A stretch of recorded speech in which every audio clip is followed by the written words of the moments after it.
देश में पहली बार जेन ज़ी का यानी युवाओं का बड़ा आंदोलन दिल्ली में शुरू हो चुका है। प्रधानमंत्री मोदी के घर से महज 2 किलोमीटर दूर जंतर मंतर में ये बड़ा प्रोटेस्ट अब धीरे धीरे शबाब पर पहुंच रहा है और शायद मोदी के इन 12 बरसों में पहली बार जनता और खासकर युवा 17 साल से लेकर 28-29 साल तक सड़कों पर उतरा है और मोदी के खिलाफ खुलकर नारेबाजी हो रही है।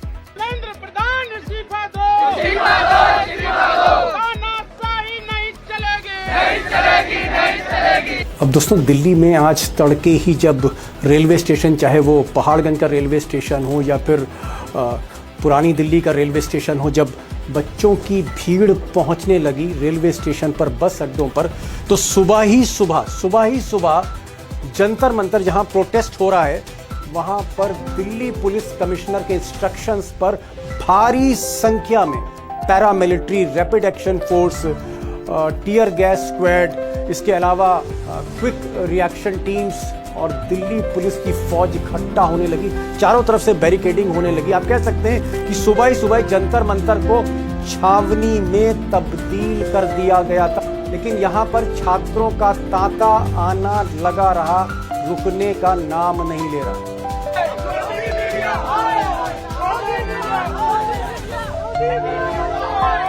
उधर सुबह 8 बजे जैसे ही कॉकरोच जनता पार्टी के फाउंडर बोस्टन अमेरिका से दिल्ली एयरपोर्ट पर लैंड हुए, तभी माहौल देखकर, बाहर जो माहौल था, पुलिस कहीं ना कहीं प्रेशर में आने लगी। छात्र एयरपोर्ट पर इकट्ठा थे, छात्र पार्लियामेंट स्ट्रीट थाने पर इकट्ठा थे, छात्र जो थे और युवा वो जंतर मंतर पर इकट्ठा थे, बस स्टेशन पर थे, दिल्ली में जगह जगह थे। और शायद तब ऐसा कहा जा रहा है कि दिल्ली पुलिस कमिश्नर ने ऊपर का मतलब मिस्टर शाह से बात की और ये कहा कि बेहतर होगा कि परमिशन दे दी जाए। अगर हमने इजाजत नहीं दी तो ये जो भीड़ इकट्ठा हो रही है दिल्ली में जगह जगह, तो कुछ भी हो सकता है, सिचुएशन आउट ऑफ कंट्रोल जा सकती है। और फिर कुछ ही देर में नई दिल्ली डिस्ट्रिक्ट के जो एडिशनल डीसीपी हैं, उन्होंने बच्चों को यानी युवाओं को कॉकरोच जनता पार्टी को परमिशन तुरंत दे दी। ऐसा बहुत कम होता है कि घंटे भर में परमिशन मिल जाए, लेकिन ये प्रेशर था, पुलिस पर प्रेशर था, सरकार पर प्रेशर था, जिसके चलते जंतर मंतर में परमिशन मिल गई 10 बजे से लेकर शाम के 5 बजे तक। अब दोस्तों इस आंदोलन में कई सोशल एक्टिविस्ट भी हैं, चाहे वो सोनम वांगचुक हो, प्रकाश राज की बात चल रही है, उसमें प्रशांत भूषण की बात चल रही है। लेकिन एक चीज़ यहाँ पर मैं क्लियर करना चाहूँगा कि अभिजीत दीपके ने और उनके साथियों ने कहा कि हमारा 1 पॉइंट प्रोग्राम है। हम चाहते हैं कि शिक्षा मंत्री धर्मेंद्र प्रधान का तुरंत उनका इस्तीफा लिया जाए। अगर उनका इस्तीफा नहीं होता, पेपर लीक मामले में जांच नहीं होती, तो फिर ये आंदोलन रुकने वाला नहीं। और अगर ये आंदोलन युवाओं का आग की तरह दिल्ली से बाहर फैलता गया तो स्थिति दोस्तों बहुत ख़राब होगी। मैं बांग्लादेश और नेपाल के जेन ज़ी आंदोलन की याद नहीं दिला रहा हूँ, ना ही कंपेयर कर रहा हूँ, लेकिन मोदी सरकार के लिए स्थिति बड़ी भीषण होगी। और सरकार अभी से मुझे प्रेशर में लग रही है, जिस तरह से ये आंदोलन कामयाबी की तरफ बढ़ रहा है, सरकार को अंततः इन साहब का इस्तीफा तो लेना ही पड़ेगा। और बात यहीं ख़त्म नहीं होती, पेपर लीक मामलों में भी जांच करनी पड़ेगी। इसके अलावा जो एडमिशन टेस्ट हैं, अलग अलग एग्जामिनेशंस जो होते हैं एडमिशन टेस्ट के लिए, उसका भी बंदोबस्त ठीक करना पड़ेगा। और सबसे बड़ा चैलेंज जो नरेंद्र मोदी के लिए वो है बढ़ती बेरोज़गारी, क्योंकि जो लेटेस्ट डाटा है उसमें देश भर में जो बेरोज़गारी है उसमें 67% जो बेरोज़गार हैं वो ग्रेजुएट्स हैं। अब दोस्तों इससे पहले मैं बड़ी खबर पर आऊँ, एक छोटी सी रिक्वेस्ट है, स्मॉल रिक्वेस्ट आप लोगों से कि अगर इस चैनल को सब्सक्राइब नहीं किया तो प्लीज़ सब्सक्राइब करिए, क्योंकि सही खबरें, भीतर की खबरें आप तक पहुंचती हैं और आपकी हिम्मत से ये चैनल चल रहा है। इसको सब्सक्राइब करिए, दोस्तों से कहें सब्सक्राइब करें। कमेंट में ज़रूर लिखिए कि ये स्टोरी आपको अच्छी लगी, नहीं लगी, और आगे मैं स्टोरी किस तरह करता रहूँ। और अब मैं असली मुद्दे पर आ रहा हूँ कि आगे क्या होने जा रहा है। जंतर मंतर में अब कौन सा मंत्र चलने वाला है युवाओं का, आगे क्या होगा, कौन से मुद्दे रखे जाएंगे, सरकार कितना झुकेगी, क्या आज शाम तक ही इस्तीफा हो जाएगा या 1-2 दिन में धर्मेंद्र प्रधान का इस्तीफा होगा। आज मैंने प्रोफेसर अखिल स्वामी को बुलाया। प्रोफेसर अखिल स्वामी को इसलिए, यूं तो प्रोफेसर साहब की उम्र 74 साल है, लेकिन वो कॉकरोच जनता पार्टी ज्वाइन कर चुके हैं, वो आंदोलन ज्वाइन कर चुके हैं और सीधे धरना स्थल पर पहुंच रहे हैं। मैंने उनसे बात करी है, उनकी भी सुनिए, बहुत अंदर की बातें वो बता रहे हैं। और साथ में अपोजिशन पार्टीज़ का क्या रुख है, अभी वेट एंड वॉच की क्या स्थिति है, इस पर मैंने अभिषेक से बात करी है, वो भी जेनजी हैं। प्रोफेसर साहब, पहला सवाल आप ही से, भीड़ काफ़ी दिख रही है जो जंतर मंतर की तरफ पहुंच रही है। सुबह एयरपोर्ट पे भी बहुत भीड़ थी, पुलिस को वहां रिक्वेस्ट करनी पड़ी और मुझे लगता है इसी प्रेशर में सरकार को क्लियरेंस देनी पड़ी जंतर मंतर पर प्रदर्शन करने की। लेकिन मेरा सवाल सिर्फ जंतर मंतर तक नहीं, मेरा सवाल ये नहीं कि अभिजीत दीपके पहुंच गए हैं और तमाम और सोशल एक्टिविस्ट पहुंच गए, आप भी वहां पहुंच रहे हैं। मान लीजिए दोपहर होते होते ये भीड़ बढ़ती चली गई, क्योंकि जंतर मंतर मैं तकरीबन 20 साल से कवर कर रहा हूँ, वहां 2,500-3 हजार से ज्यादा पब्लिक नहीं आ सकती, चारों तरफ बैरिकेडिंग है, तो फिर आगे क्या होगा अगर भीड़ ज्यादा हो गई। देखिए दीपक जी, असल में इसको भीड़ कहना उचित नहीं है। ये वो लोग हैं जो अपने बच्चे के भविष्य के लिए चिंतित हैं और हमारे जैसे अध्यापक हैं जो अपने युवाओं के लिए चिंतित हैं। हम लोग भीड़ नहीं है, हम तो वो चिंतित लोग हैं जो सरकार से ये डिमांड कर रहे हैं कि जो लोगों ने गलती की है, हमारे बच्चों के साथ अत्याचार किया है, अनाचार किया, उन्हें दंड दे दीजिए, आप दंड दे दीजिए और आगे हम देखेंगे कि इस प्रकार की अकाउंटेबिलिटी हो हर आदमी पे जो किसी जिम्मेदार पद पे बैठा हुआ है। तो हम तो इसलिए जा रहे हैं। और मेरे ख्याल से जो 1 करोड़ बच्चे जिनके माँ बाप और जो बच्चे जिस प्रकार से उन्हें परेशान किया गया है, नोएडा के अंदर परेशान किया गया है, केंद्र पे परेशान किया गया है, तो देखिए पूरे हिंदुस्तान से मुझे तो ये आशा है बहुत सारे लोग आएंगे और ये सब परेशान लोग आएंगे, चिंतित लोग आएंगे। ये ऐसे लोग आएंगे जो अपने युवाओं के लिए चिंतित हैं, युवा आएंगे जो बेचारे समझ नहीं पा रहे किधर जाएं, कहाँ जाएं, क्योंकि उनका जीवन पूरी तरह से अंधकारमय है। पहले डिग्री नहीं मिलती, फिर उसमें पेपर लीक हो जाता है, उसके बाद फिर एग्जामिनेशन का पेपर लीक हो जाता है, फिर नौकरियां नहीं मिलती हैं IIM के लोगों को। तो ये चिंतित लोगों का समूह है, ये भीड़ नहीं। कहाँ से बच्चे आ रहे हैं जी? ये बच्चों का चलिए सैलाब कहाँ से आ रहा है, कहाँ से आ रहा है?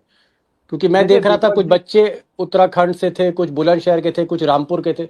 आपकी जानकारी में, क्योंकि आप तो पूरे अंदर तक, आप तो इस वक्त खुद कॉकरोच हैं।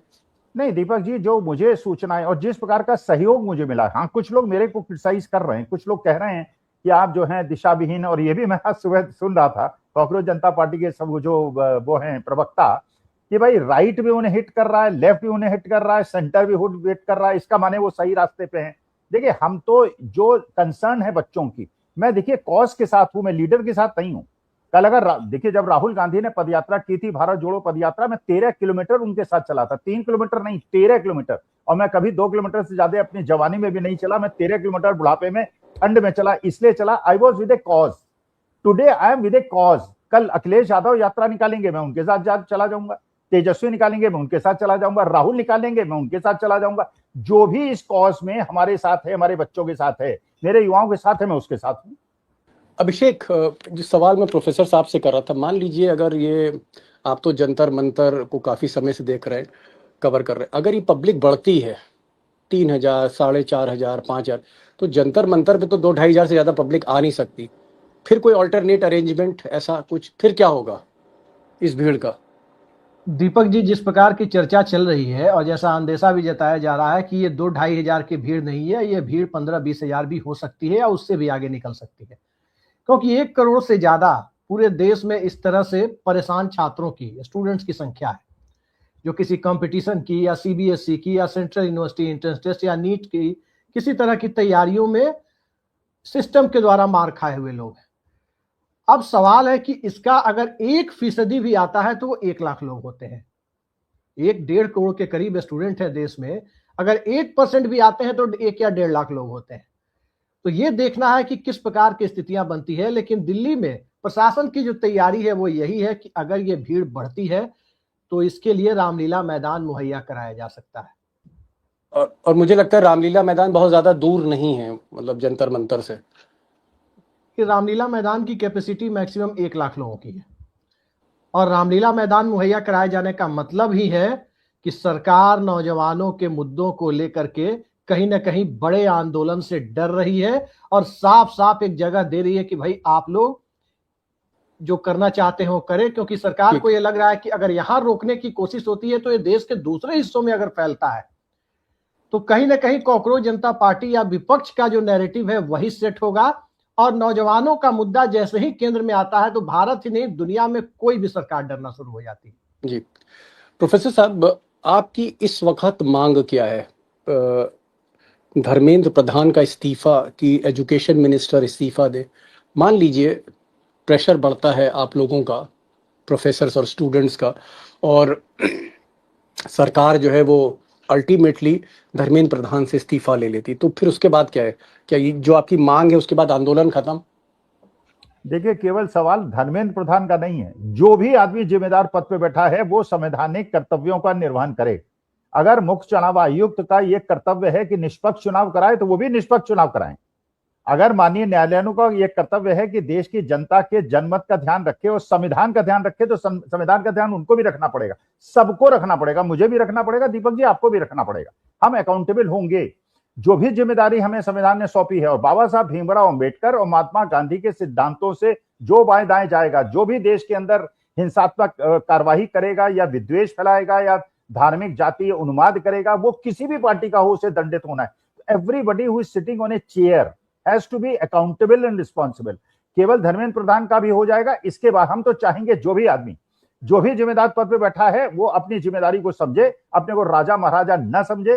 राजा महाराजाओं का समय चला गया है, लोकतंत्र का समय है, हमने इनको चुना है, ये हमारी बात सुने और हमारी बात पे कार्रवाई करें, वरना हम इन्हें हटा देंगे। चलिए, खैर मंच से आप अपने भाव अभिव्यक्त करिएगा, लेकिन हमारे चैनल से भी बने रहिएगा स्पॉट से।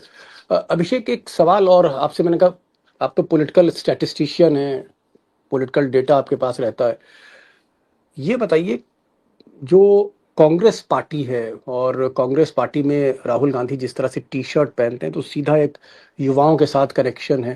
कांग्रेस पार्टी अभी थोड़ा चुप है, साइलेंट है। भाई ये जो विरोध है ये तो सरकार के खिलाफ है, मोदी के खिलाफ है, अमित शाह के खिलाफ है, धर्मेंद्र प्रधान के खिलाफ है। धर्मेंद्र प्रधान का इस्तीफा मांगा जा रहा है, राहुल गांधी ने सबसे पहले इस्तीफे की मांग की थी। तो कांग्रेस क्या अभी भी वेट एंड वॉच की मुद्रा में है, सोच रही है कि ये आंदोलन कैसे आगे बढ़ता है?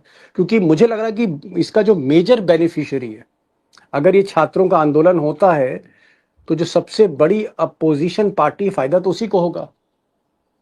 दीपक जी, जब अन्ना आंदोलन हुआ था उस वक्त भी भारतीय जनता पार्टी विपक्ष में थी और वो चुप थी, फ्रंट से कहीं से सामने नहीं आ रही थी। और आज के तारीख में अगर कांग्रेस पार्टी खुल करके कॉकरोच जनता पार्टी के समर्थन में आती है तो कहीं ना कहीं आंदोलन और छात्रों का जो आंदोलन है, उनका मुद्दा है, वो कमजोर पड़ सकता है। क्योंकि सरकार के पास ये मौका मिल जाएगा कि विपक्ष नौजवानों को भड़का रहा है और फिर वो जो सरकार का नैरेटिव है हिंदू मुसलमान, कब्रिस्तान शमशान, भारत पाकिस्तान, जो ये पूरा का पूरा एजेंडा है कि घूम फिर करके हिंदू खतरे में है, ये वहीं आ जाएंगे। लिहाजा कांग्रेस पार्टी इसमें अपने आप को घोषित तौर पर तो दूर रख रही है, लेकिन अघोषित तौर पर क्या कर रही है उसके बारे में कोई पुख्ता खबर हमारे पास नहीं है। ओके, चलिए मैं स्वामी साहब से पूछता हूँ। स्वामी साहब, आप तो आंदोलन में शामिल हैं, आप बहुत पहले, मतलब तीसरे दिन ही आप काकरोच बन गए थे, और 74 साल के आप जेनजी हैं, 74 साल के युवा हैं, और राहुल गांधी के भी आप फैन हैं। आप कहते हैं राहुल गांधी में दम है और इधर छात्रों में भी दम है। तो आपको क्या लग रहा है कि देर सवेर कांग्रेस आएगी? अभी वेट एंड वॉच है कि भैया देखो, अभी एकदम सीधे तौर पे मत आओ, लेकिन मंच के पीछे कांग्रेस है। और क्या धीरे धीरे कांग्रेस या बाकी विपक्षी पार्टियां, चाहे आम आदमी पार्टी हो, टीएमसी हो, जितनी भी पार्टियां, समाजवादी पार्टी हो, क्या धीरे धीरे जो अपोजिशन पार्टी है, अपोजिशन क्लास है, वो इसमें शामिल होगी अगर ये मूवमेंट और तेजी से बढ़ता है? देखिए दीपक जी, जो अभिषेक जी ने कहा बिल्कुल सही बात है। डायरेक्टली सामने से तो किसी विपक्षी दल को नहीं आना चाहिए, लेकिन विपक्षी दल के बड़े बड़े नेता इसका ना तो सपोर्ट कर रहे हैं ना विरोध कर रहे हैं। असल में जो कांग्रेस के थोड़े से अलग टाइप के जो प्रबुद्ध लोग हैं, बुद्धिजीवी हैं, वो इसको हिट करना शुरू कर रहे हैं। अरे एक मूवमेंट है ये, सारे प्रवक्ता कह रहे हैं it is only a movement, it is not a political party, it is with A cause. ये कॉज के लिए हो रही है, इस कॉज के लिए जो भी लड़ेगा उसके लिए जनता साथ खड़ी हो जाएगी। इसका विरोध करके वो कांग्रेस पार्टी का, विपक्षी दलों का नुकसान कर रहे हैं। ये नहीं समझ रहे हैं कि अन्ना हजारे से इसकी तुलना कर रहे हैं। भाई अन्ना हजारे का आंदोलन कांग्रेस के खिलाफ था और वो अन्ना हजारे एक ऐसा व्यक्ति था जो विड्रॉ करके चला गया, आज तक उसका पता नहीं। भाई ये अगर मान लीजिए कोई जमे जमाए एक ऐसे स्तंभ को जो नुकसान पहुंचा रहा है उसको धराशायी करने के लिए कोई भी प्रयास करे, उसका विरोध करने का क्या मतलब है? आप सपोर्ट मत कीजिए, विरोध क्यों कर रहे हैं आप? आरएसएस विरोध कर रहा है, ये बात समझ में आ रही है, बीजेपी विरोध कर रही है, बात समझ में आ रही है। ये जो वही कह रहा है प्रवक्ता कि भाई हमें लेफ्ट राइट सेंटर सब तरफ से हिट हो रहे हैं, इसका माने हम सही रास्ते पे हैं। चलिए बहरहाल देखते हैं आगे आगे क्या होता है। मैं सिर्फ इतना दोस्तों कहूंगा कि अपडेट देता रहूंगा। प्रोफेसर साहब मंच पर पहुंचे फिर इनसे बात होती, मैं कोशिश करूंगा। प्रोफेसर साहब उस सैलाब में हमको याद रखिएगा, अपने ऑडियंस को याद रखिएगा। कोशिश करूंगा मेरा कोई रिपोर्टर आपसे हमें लाइव करा दे वहां से, मौके से। अगर सब कुछ ठीक ठाक रहा, और हम ये भी चाहेंगे कोई लाठी चार्ज ना हो, कोई हिंसा ना हो, सब कुछ ठीक हो जाए। बच्चे फूल लेकर आए हैं, एक नया दौर है। और दोस्तों सबसे बड़ी बात है, एक टर्निंग पॉइंट है, एक टर्निंग पॉइंट है कि फॉर द फर्स्ट टाइम पहली बार जेन जी यानी 17-18 साल के बच्चों से लेकर 29-30 साल के जो युवा हैं वो पहली बार अपनी पीड़ाओं को लेकर, अपने दर्द को लेकर देश में सड़कों पर उतरे हैं।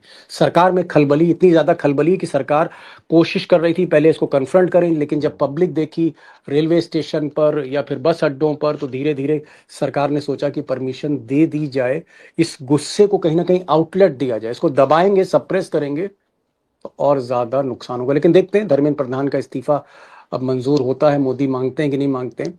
प्रोफेसर साहब आप हमारे साथ बने रहिएगा। अभिषेक आप भी नज़र रखिएगा, पॉलिटिकल नज़र भी रखिएगा कि अपोजिशन का क्या रुख रहता है। हम लोग दोस्तों इसको आपको अपडेट करते रहेंगे क्योंकि एक बहुत बड़ा इवेंट है, इसलिए हमारी कोशिश होगी कि आपको अपडेट करते रहें और सही तरह का एक विश्लेषण आप तक पहुंचे। प्रोफेसर साहब बहुत बहुत शुक्रिया, अपनी हिफाजत रखिएगा जब आप वहाँ रहें। मुझे लगा मैंने आपने शायद कहा भाभी जी भी साथ जा रही हैं, तो ज़रा दोनों लोग पानी वानी पीते रहिएगा, गर्मी भी है बहुत ज़्यादा। अभिषेक बहुत बहुत शुक्रिया आपका भी, थैंक यू सो मच।